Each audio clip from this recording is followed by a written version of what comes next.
Hi, hello.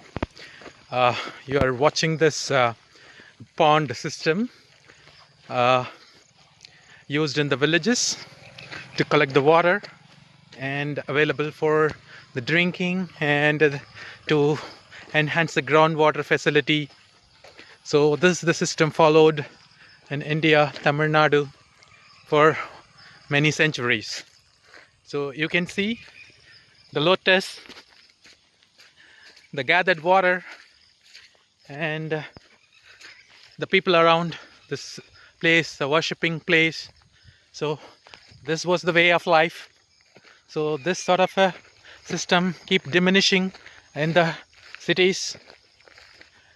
So you can look at it, how beautifully this place has been groomed. Even for 2-3 years there is no rain and no water coming in, then there is a prepared well.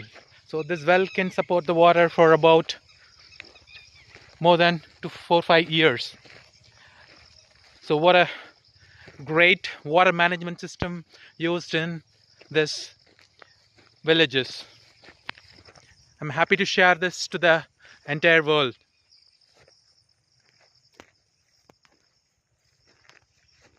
Thank you. Thanks for your time.